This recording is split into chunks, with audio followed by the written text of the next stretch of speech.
Welcome, everyone. We are so glad that you're joining us today. And I'm very excited to introduce to you our special guest, Don Hanlon Johnson.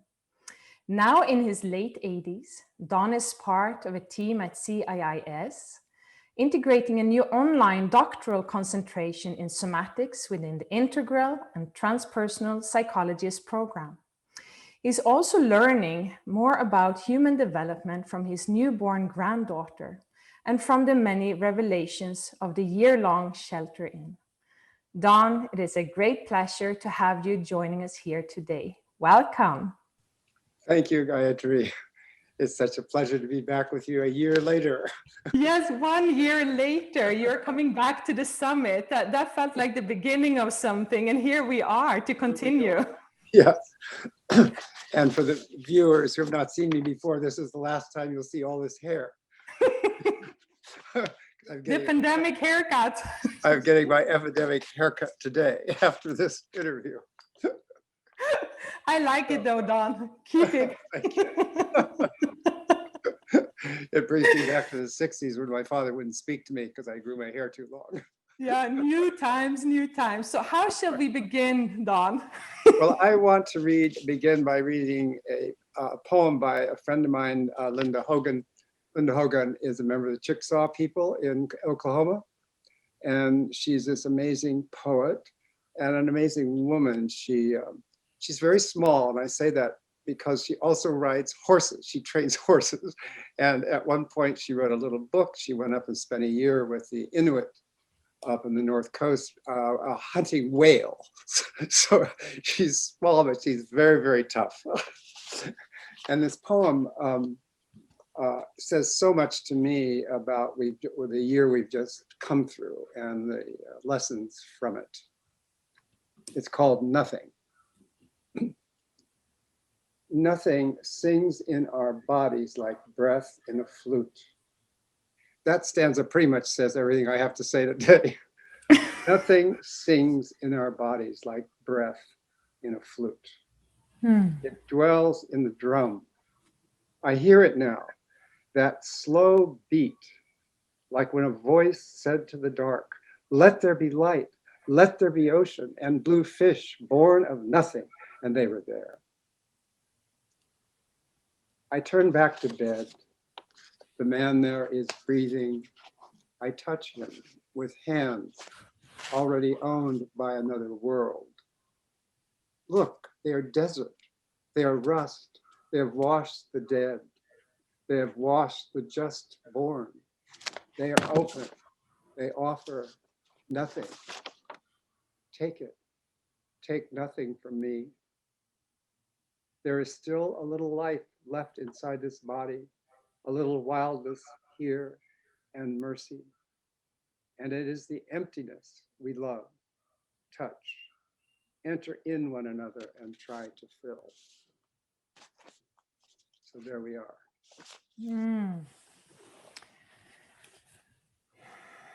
There's a lot in that. There is a lot in that. There's really a lot in that. And what I love about it's hard to say this. What she's saying is hard to say, and I think she comes so close to clarifying it.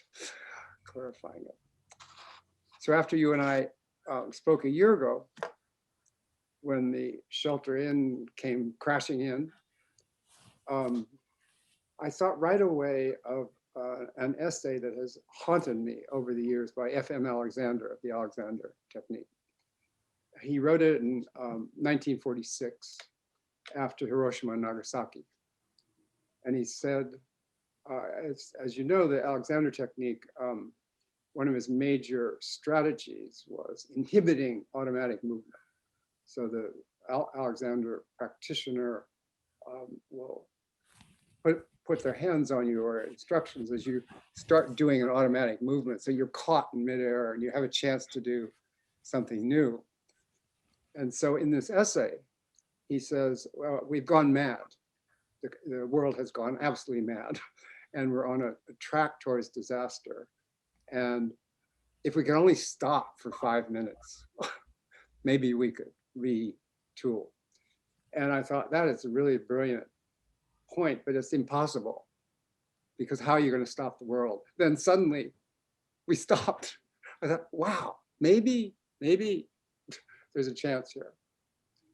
So the first thing I wanted to say in terms of our somatic conversation is it made me appreciate really clearly variations of this theme that Alexander introduced, as well as others that I'll talk about doing nothing, stopping to catch ourselves on this automatic track of always blah, blah, blah, blah, blah, like an engine. Yeah. How do we get into a different realm? And That is so important. yeah, How can we shift tracks, Don? How can we get out of this automated yeah, state where we're almost not human at times? It feels like sometimes when I end up in that state, I feel like almost like I feel disconnected to myself. I'm very unaware, and at other times I'm very aware, very connected.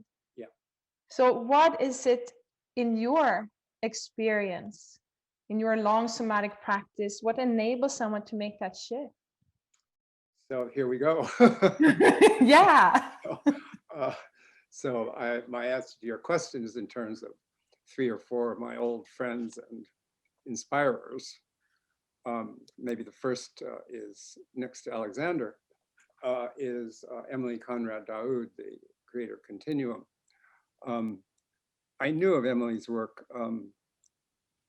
sometime before I met her. She had come back, she'd gone to Haiti and apprenticed for 4 years down there in Budun, and she'd come back to the San Fernando Valley where she was doing Budun ceremonies out in the San Fernando Valley. And then she kind of got the idea for a different, more radical, kind of simplified path that she began teaching. So I worked with her early in her career of Continuum, where she was working with a musician, a very great musician. And the first workshop I did was really one of the profound moments of my life. And what happened was she would have us initiate movements, and then and there'd be wonderful music, and we would deliberately initiate certain movements.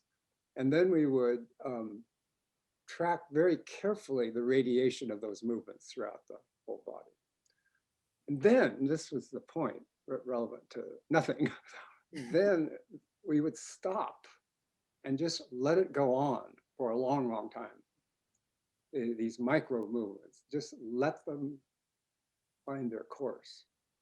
And it was such a profound move for me. It was one of the more profound moments of my life. I was lying on this floor, allowing these streams of reverberation of these tiniest movements to move through. And in that work, I began to realize, well, she in some ways is carrying Wilhelm Reich's work much deeper and more sensitively, to begin to experience the pulsating energy of the body, and kind of letting it go in its forms without pushing it too much towards, say, orgasm, or Reich was so active in his thing.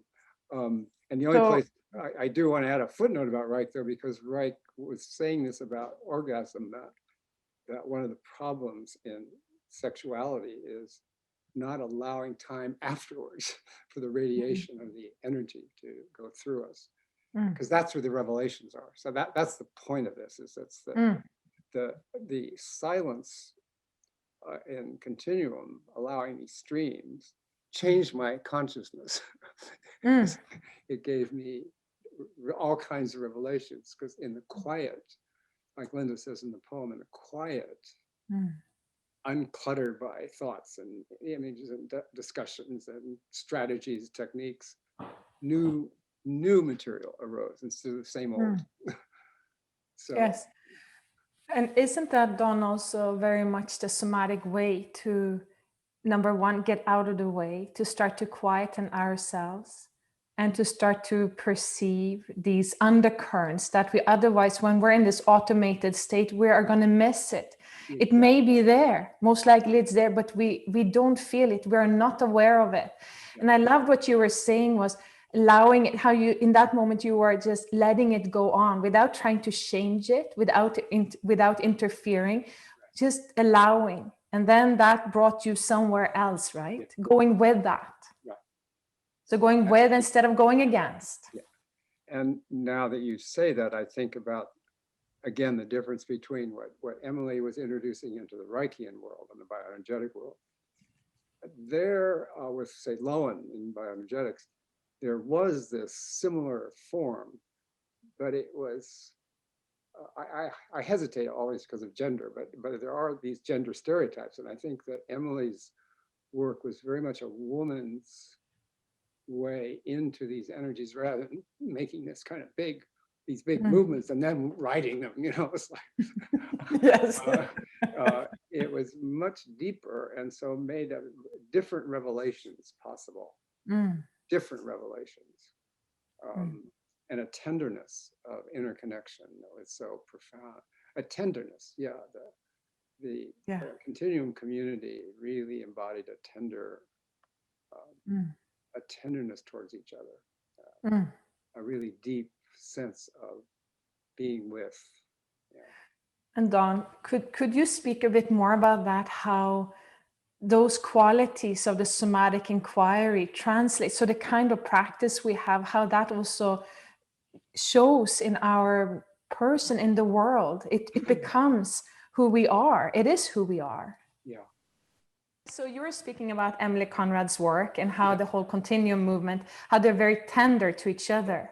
Yeah. So to me, like, that is a quality that when someone has refined their ability to be somatically awake, when that intelligence is awakened within their soma, they are more intuitive, more alive, more receptive, more, and you said it so well, you said tender. And I think that is such a beautiful word as we relate in the world. To be tender, to me, that's a very high state of consciousness. Yeah. So I would just wonder if you can speak more about the connection. So you said you shared about your observation in the Continuum movement, but also you have seen many different methods or divisions within the somatic community. And just that link, I think, is profound, because it also, it energizes us to really dive into our practice. Well, what you evoke in me as you bring this up, pursue this, is the notion of waiting. I'm an extreme rusher. I don't like to wait. I think it has to do with my birth. So I'm an extreme rusher. And so for me to wait is a big problem. So I want to introduce another person after Emily, which is Janet Adler and the Authentic Movement community. That also is a very, another kind of way of expressing it and strategies of teaching it, where very similar in spirit. But the idea that I wait for movement to occur, this idea of really allowing myself to wait. And this is a really big, for me, I'd say one of the biggest things of the year, this year that's went by, is suddenly, for the first time in my life, I always knew I have enough time to do whatever I'm doing. I never could justifiably say to myself, oh, I have no time to finish this breathing. I always had time. And it was incredibly powerful for me that I realized how much of my life is doing something, pushing for the next thing before it's time. And it's really damaged my relationships. It's damaged me. It's part of a movement that damages the world. We're just running around trying to solve things so fast without, I mean, you were talking about the Russians, the way we deal with the Russians and the Chinese without even waiting to know who they are. So back to Janet Adler. I hear you. So in the moment of rushing, we lose the possibility of something to occur. And you were speaking about authentic movement. And I love that because of that waiting for something to receive. It's very somatic because we so easily override the moment with something that we have already decided what will come next. And when I do that, I miss out on so much. So I am very impatient, actually. So I'm there with, yes, I'm an impatient person. So it's perfect that I work with somatic movement because I've had to learn to mind the gap, over and over again for years, There's a great line in Eugene Gendlin in one of his papers on focusing, quotes a passage from Isadora Duncan's book about my life, where she says, the way I move is I do a movement and then I just stand and wait, and sometimes for a half hour. And then the next movement comes and then the dance unfolds. Yeah. So it's that. And I think that's really hard. And that goes back to that essay of Alexander's about the bomb, that we're so speeded as a culture. Yeah.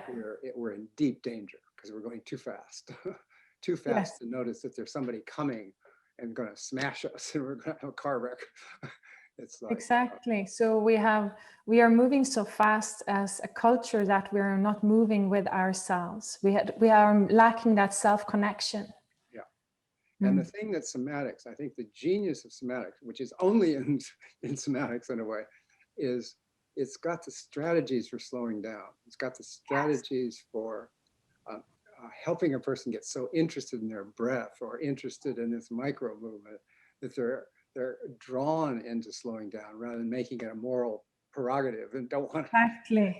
It's not a rule. Yes. It's a healing track. Yeah. Exactly. And I speak about that many times with my students because there is a difference between I should do this because I know it is good for me, or I always speak about, can you do just a little bit so that you entice your whole being to want to do more, to strive for the sort of principle of pleasure instead of shoulds and musts. Yeah. So it's that igniting that, and then we want it, right? It's not a must. It's like it's a luxury. Yeah. A privilege. Yeah, and you bring to mind all kinds of wonderful experiences I had with these wonderful women in somatics. Alana Rubenfeld, I remember very clearly to this day, the first time she touched me as an Alexander teacher in the 60s, where I would get up out of my chair and she, with her hands on me, I'd suddenly realize, oh, I don't have to hold myself like this. How delicious to just let this other thing happen. And Bonnie Cohen's work is like that. Her hands on me, say, oh, now I can just stay here forever. So the capacity of these great teachers to awaken me to something else is interesting and pleasurable than the usual running along the path. Exactly. And the role of the willingness of each of us to make that leap, or that it takes courage to go into the unknown, right? Yeah, it takes, and that is really a very big challenge you present here. It's fear. I mean, the fear is everywhere. And to me, the answer to that challenge is to develop a side of somatics. It often happens spontaneously, of building a community of trust. But I think we could take that on more consciously as a somatics community, that we have strategies here to offer building of communities that are trustworthy and safe. Yes. And I don't think it's been developed as much as it could be. And it's happened. I mean, the authentic movement community is wonderful, and the continuum community is wonderful, and Bonnie's community is wonderful. But to make that explicit is a really important piece, I think. Yes. And also, I mean, safety and energy, or a field of acceptance is primal to be able to learn. We cannot learn if we're like not relaxed, if we're not feeling settled, if we're trying to just find ourselves within that context. It's very hard. Yeah. And I think that brings me to say a word about Eugene Gendlin's work, which yes, please. Seems really important in this particular way. there's been a real bias in the somatics world against language, saying, a lot of words were just stay in the experiential world. Well, how about trying something else? So what Genlin's work is so important, I think, because he says it's not that words are bad, it's that they're out of proportion. There's too much weight on the verbal and not enough on the nonverbal. So how do you access, like one of his great phrases is, we always know more than we say. So how do you get to that more?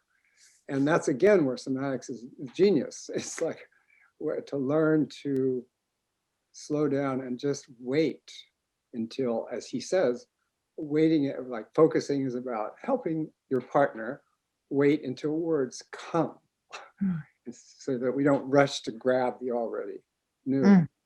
So I think that that piece is really important as in doing things like we're doing here, of how do we move beyond just gesture and movement into words that change the world, that are really gripping, that are textured, that are rooted, and they're really that is relevant. the challenge, right? How do we put words on the things that we cannot put words on, and how can we get as close as possible? And I think that is our ongoing challenge, right? So we find something, and the somatic experience is so personal and so intimate and deep, that how do we create a roadmap for someone else, which again, it will be unique for the next person. But I think it's important what you're saying is to create a language, or at least try, so that it can be like a road sign, like over here you can find this, if you want freedom, like somatic freedom, go over here or go over here. Right. And this is the quality of the experience that you may find, so that it also becomes because so many long for this. And I think anybody who says words are not important, this is why that's why I work a lot with poetry, because poets and songwriters, they know how to make language that's connected with the body. So they are, to me, the great teachers, the great teachers of how do we move out of the nonverbal. And I think that is a problem. I think that education is lacking in, particularly as the humanities have disappeared from education, has gotten so scientific, that people typically do not have much sense of language. They don't have much feel for the complexities of it. Especially now in America, where most people speak only one language. It's very hard for people to think about the weight of language. So Hanlon does have another thing that I think is really important to think about, is he says people mistake the role of language is to photograph, when in fact the role of language is like the role of gesture, it's to carry us forward. So you and I now, we've had this year-long bracketing where we have these conversations, and they're not photographing anything, they're carrying us forward into these conversations about the meaning of life and the meaning of our work. So it's a real, and I bring Hanlon up now because it seems to me that these serious problems in the world, I mean, what we've just been through at the political level and with George Floyd and the breathing, it's just so painful. And then the recent shootings. I mean, we're just in the midst of this confusion. I think we have something to offer, but to offer, we have to be able to speak in a meaningful way. Yes, we have to find a way to convey the beauty and the freedom that the somatic approach offers. And I think we have, it's almost, I feel like we have an obligation to do this. Right now, we all have to show up in our communities. And I'm telling my students that, you have beautiful tools, go and share them. Now you're needed. Like, there's so much fear in the world that everyone needs to be reminded of, that we can always be free from the inside out. And then when we find that harmony within ourselves, it starts to resonate around us. And then there's like an antidote to the collective fear. It is no small thing. Many think, oh, but it's just my little somatic practice. I think to me right now, it's everything. I think that it's one of the most effective tools we have to, if we can't shift ourselves, how will we shift the whole world? Yeah. Mm. And to raise one of the hardest issues is diversity. Yeah. How do we speak with the other? Yes. How do we speak with the other? How would we do that, Don? How are we going to use the somatic way to do that? Yeah. One of the big turning points for me in my life that shocked me actually when I first came across it. One of my teachers was a man named Norman O'Brown, who taught at Santa Cruz, and he wrote a book called Love's Body, a very powerful book about the body and life against death.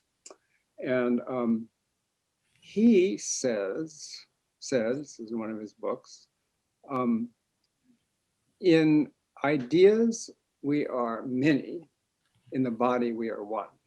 Now that was just the reverse of the way I was brought up. I was brought up, oh, I was going to be a Christian. Christianity was going to, that was the way in my early years of being raised a Christian, that, oh, it's going to be with Christian values, we're going to bring the world together. And then of course, that slowly has shown itself to be a fantasy. And then on and on and on with all the Abrahamic religion, Buddhism, Hinduism, all of whom have their own what do you call this thing? Blockchains. They're all in blockchains in silos that are in competition. And how on earth can we have any kind of unity today? And that phrase really struck me because here we are with COVID. It doesn't matter what your religion is. It doesn't matter where you live. Here we have COVID. So COVID is a big unifier. The nuclear holocaust is a big unifier. We're faced with super danger in nuclear holocaust. Clean air, clean water, healthy food, healthy lifestyle, exercise. All of these things have nothing to do with the Bible or with the Upanishads or with the Quran. They're things that we are facing together, no matter what our subcommunities are. So if we can focus, there's a big struggle, of course, in the world right now to share the COVID vaccine. There's all this fighting about who's going to make money off it, who's going to get it, who's going to get it first, who gets it last, and so forth. So if we can help people with our various strategies of breathing and sensing and moving, to realize, oh, even though you're one of those weird Christians, we both breathe together. We both need to have clean air. Otherwise, we're going to be choking. Yes, exactly. So the shared somatic experience. And to me, it's like, if I'm not in that, like we were saying at the beginning of the interview, we were saying, if we're not in this automated state where we're disconnected, disassociated from ourselves, we are in touch with ourselves, we are in self-connection, and we can perceive another. And so it's much harder to be other than, to be separate from. And it's much harder to go into fear mode, where it's easy to just like say, well, they're like that, and I'm over here, and I'm looking after myself or whatever. So I think that like this somatic way opens us up to not be able to be blind to the unity, to the shared somatic experience. And I think that is it's very timely to bring that into the world more. I also think that something around how we share our suffering. I think there's one of the divisive things going on now is a competition for who has suffered more than another. So there's an argument about who's suffered more.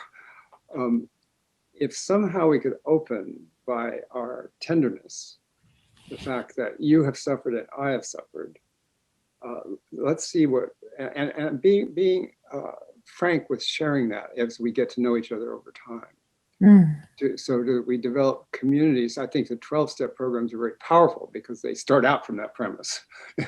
Nobody in the room is not fouled up their life. Nobody can pretend to be a saint. So that pretense of sainthood is deadly, and to really allow us to inhabit our grief for what we have struggled with in our life in a way that you don't deny it, or you don't make me less than you. I have to argue that, oh, well, I've suffered more than you, my pain is more than yours. Then there's an opening to joining each other on the road, even though we're so different. Yeah, I think it's really time for that, to find each other. And to find each other, I think we have to find ourselves. Yeah. Without that, without our own inner anchor, like how can we really relate to anything fully? I mean, let me just tweak that for a bit. Please tweak it, Don.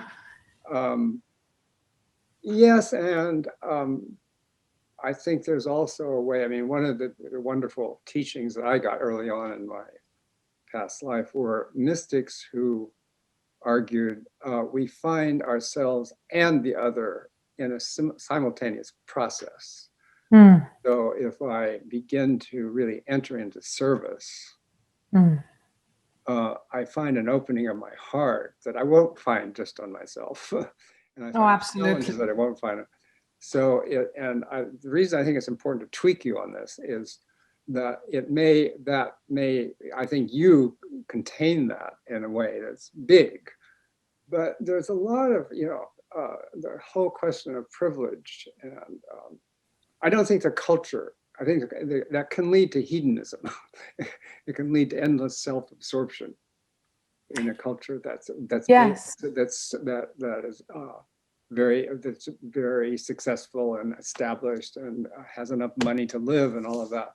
It can make an entertainment out of exploring the self rather than a way to serve the world. Exactly. So I think that question of how do we develop a life that's of service is a really important piece. Generosity. In fact, I just am taken by how little generosity counts anymore in terms of the way the world works. Isn't it depending on where we're looking, Don? Because I think generosity is so powerful and really much appreciated.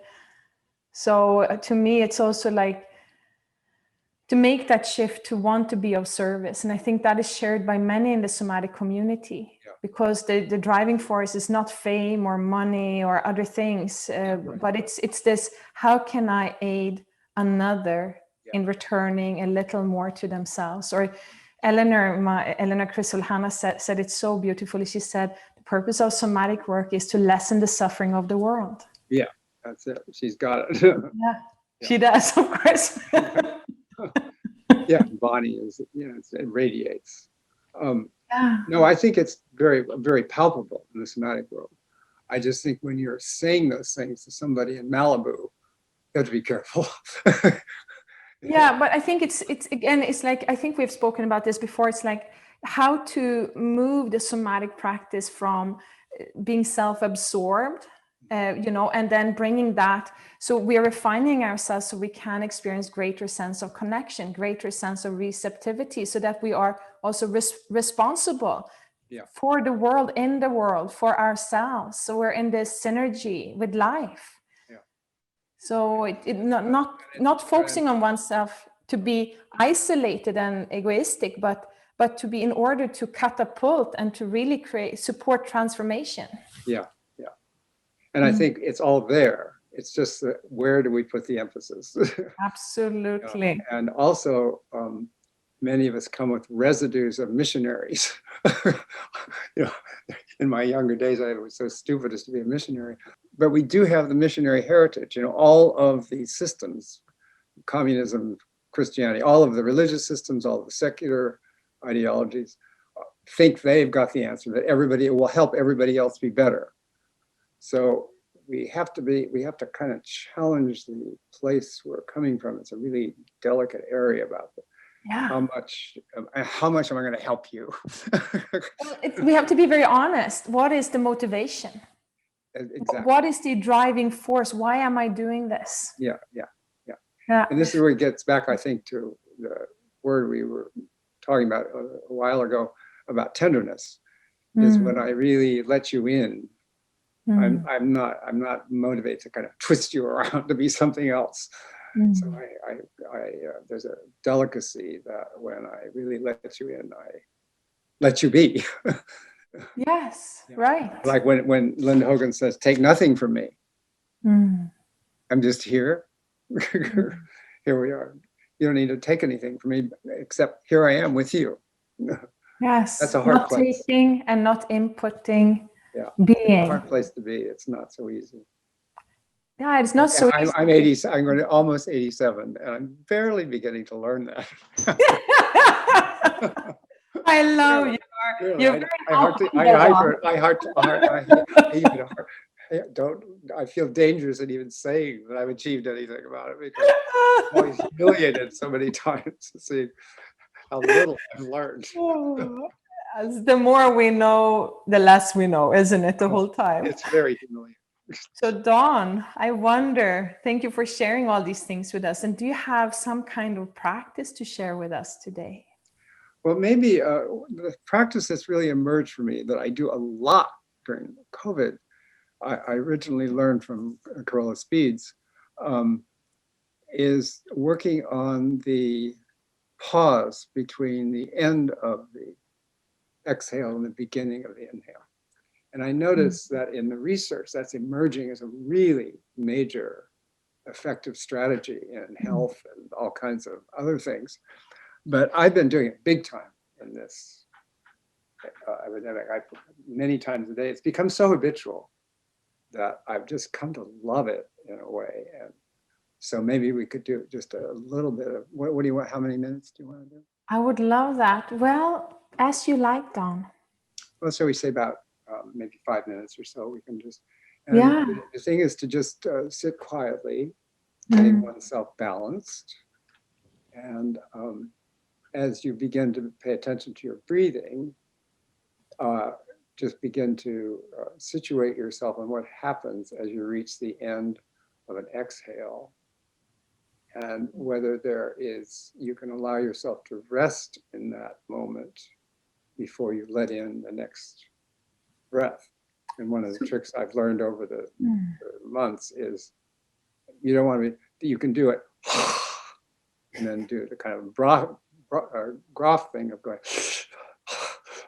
So it's more allowing the breath to really play itself out on its own and waiting for the second one to come, the inhale to come.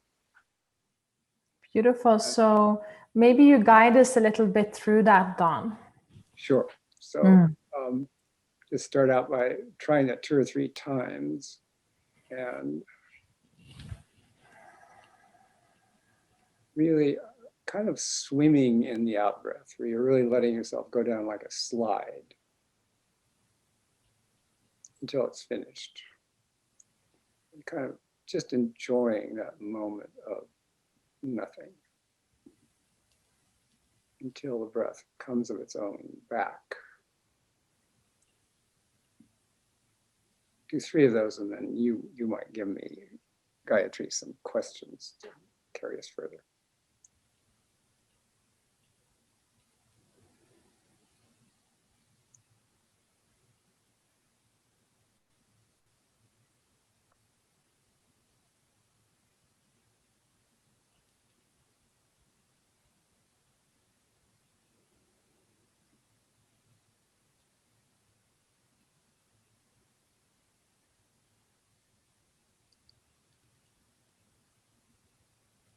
Okay, for me, it's that opening into that realm that Linda Hogan talks about, that nothing is in me like the breath in a flute. And for you, does that pause become longer while you start to practice this? It does, and it changes during the day. Sometimes it's much faster, sometimes it's much slower. Of course, in COVID, you can't, that's one of the signs of COVID. You may not know that, but one of the signs you may have COVID is that you can't do that. You can't pause. Maybe sometimes it's just unknown. Yes.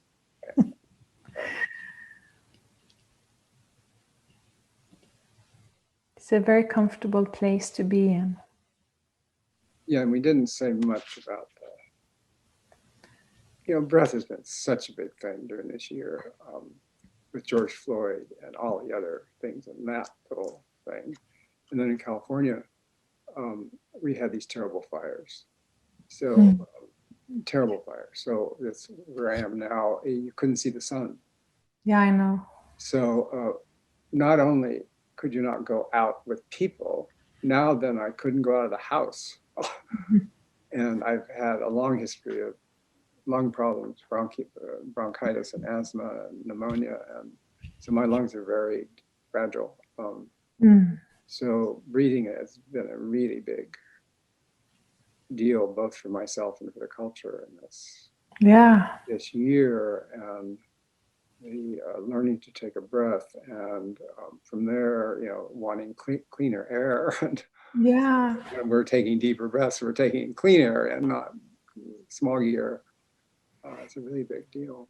Well, I love this practice, Don, and it's so surprising, I find, that there's so much space to be found at the end of the exhale, and often it's not utilized. It's like a kind of hidden gem. Yeah, it's amazing, isn't it? It's like, yes. Like, well, there it was. I forgot again. A wonderful treasure in plain sight. Exactly. Well, Don, what a pleasure it has been to have you here today. What would you like to leave the listeners with? If you would sum this up, is there a message or an inspiration you want to leave with us? I just have such a desire that people discover the riches we have, both with our bodies that have evolved for all these millions of years, and the earth and each other, and to nurture those at a really deep level seems so important. Thank you for that, Don. And you have been around in the somatic field since the beginning. So when people want to get to know more about your work, where can they find you? They can find me in San Francisco or Mill Valley through my website. And your website is donhanlonjohnson.com. Exactly. I'm easily findable. I love that you said you can find me in the Bay Area. I love that. Very authentic, Don. So thank you so much for being here today. What a joy to share this hour with you again. And I really appreciate this anniversary of our. It so marks you and me together. So much mark this year. That's for me pretty much over today. So. Beautiful, beautiful, Don. Okay. So thank you so much, and what a great session with Don Hanlon Johnson. Thank you all for listening.